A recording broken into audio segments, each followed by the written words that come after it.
Hello বন্ধুরা, আমি সোমনাথ চলে এসেছি আরও একটা নতুন ভিডিও নিয়ে। সবাই কেমন আছো? আশা করি সবাই ভালো আছো। শুভ সকাল। দেখো আজ কত কুয়াশা দিচ্ছে। সকালবেলা একটা ভিডিও শ্যুট করলাম।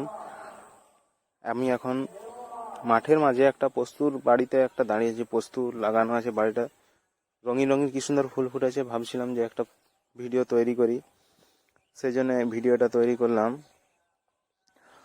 আর সবাই এই ভিডিওর এরকম মনোরম দৃশ্য হয়তো সবাই ভালোবাসো। আমাকে এইসব এরকম দৃশ্য সত্যি খুব ভালো লাগে। সকালে উঠে এরকম মাঠের আবহাওয়ায় ঘুরতে ভালো লাগে। কি সুন্দর দেখাচ্ছে, কি সুন্দর প্রস্তুর রঙিন রঙিন ফুল ফুটে আছে। দেখো সবাই, দেখো সবাই।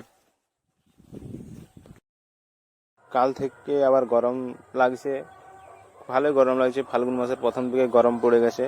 দেখো এই জমিটা কালকে দেখছিলাম যে জল দেওয়া হচ্ছিল, আজকে জমিটাতে পুরো জল দেওয়া হয়ে গিয়েছে।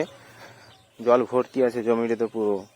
সবাই ভালো থেকো বন্ধুরা, আর একটা নতুন ভিডিও নিয়ে আসবো।